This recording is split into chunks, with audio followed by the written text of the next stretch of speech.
Have you ever judged a book by its cover? Or have you ever been pleasantly surprised by something that seemed whack at first, but decided to give it a chance? That is exactly what happened when I decided to watch Ranking of Kings. While it may not look like the most interesting series at first glance, the complexity of the story and depth of its characters make it a must-watch. But in this video, I'll be discussing the main character, Bojji, to reframe your understanding of what it means to be weak, and provide a new perspective for the story of David and Goliath. Because I can almost guarantee that your understanding of the classic underdog story is completely wrong. What is up? Roger here.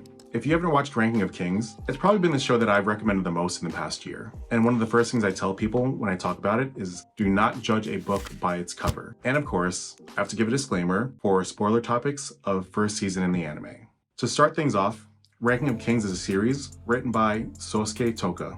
The story follows the journey of a young prince named Bojji as he strives to be the greatest of kings. But before getting into his story, I want to cover the story of David and Goliath to reframe our understanding of Bojji in Ranking of Kings. David versus Goliath is generally looked at to be a story of an underdog defeating a giant against all odds. His victory over Goliath is traditionally seen as an example of the triumph of the weak over the strong. And this is exactly what people get wrong. You see, David wasn't a soldier, he was a shepherd. He didn't use a sword or armor, he used a sling, as most shepherds did. And without getting into the details, it actually makes complete sense for why he won. Goliath basically brought a knife to a gunfight.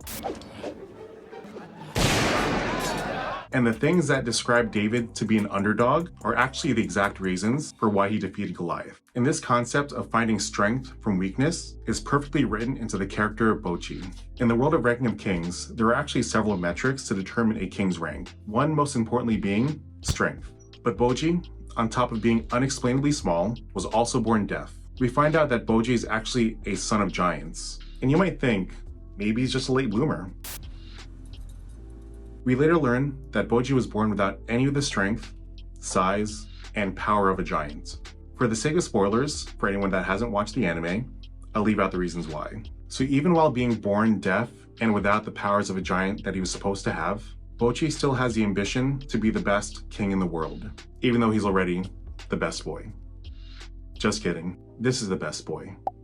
By the way, if you're enjoying this video, I'd really appreciate it if you click or press the like button. It's free, and if not for me, do it for Bojji. And Gus.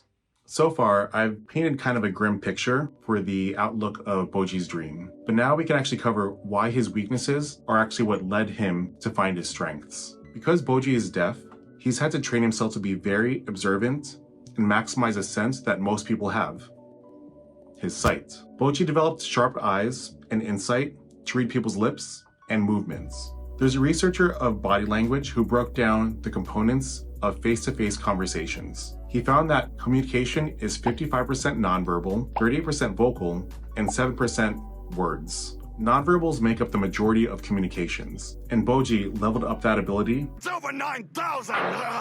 So he actually learned to be hyper-aware of body movements to help him predict attacks, which is actually a thing that does exist in real-life fighting. And because of his keen eyesight ability, he was able to train to be very agile, making it nearly impossible to hit him in battle, but also making him very capable of landing a blow on his opponents. The biggest thing that held him back in battle was having a legitimate means of inflicting damage to people.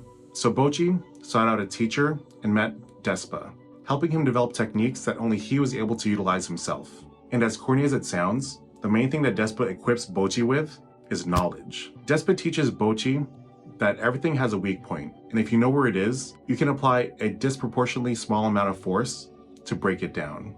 And this is something Bojji is able to accomplish because of his agility and keen eyesight.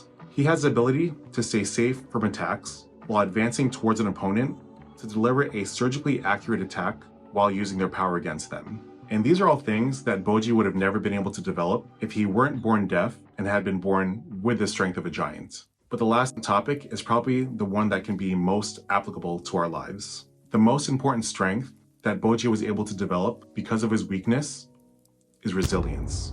Being deaf, Bojji's main form of communication is sign language. But what most characters in the story didn't realize was that Bojji learned how to read lips. And given his inherent weaknesses, People tended to look down on him and speak poorly of him with the assumption that he couldn't understand them. And regardless of all the smack people were talking, Bojji always put on a brave face. And even when all evidence would say that he could never become the greatest king, or even a good king, he took action and trained to develop whatever skills he was capable of. And a lot of the times, we look at the things that we're lacking to be things that hold us back. But those limitations are what help us build our own character and find our own kinds of strength. And now I want to leave you with a quote from a show about a different prince, a fresh one who embarked on a journey to the West.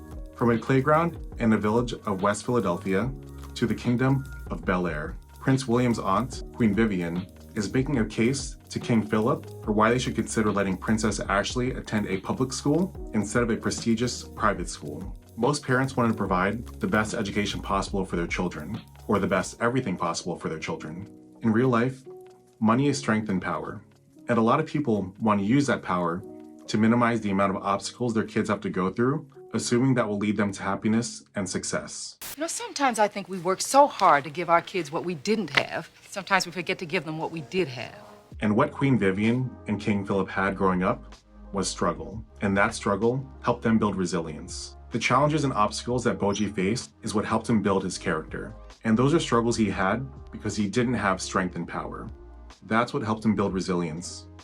And with that, he was able to develop his own strengths because of his weaknesses. He didn't try to fit the image of strength and success that everyone else had. If you enjoyed this video, or if it resonated with you, please leave a comment. The plan is to make this video part 1 of a 2-part series for Ranking of Kings. So if you want to check that one out, please subscribe to stay updated on future videos. Until next time, later.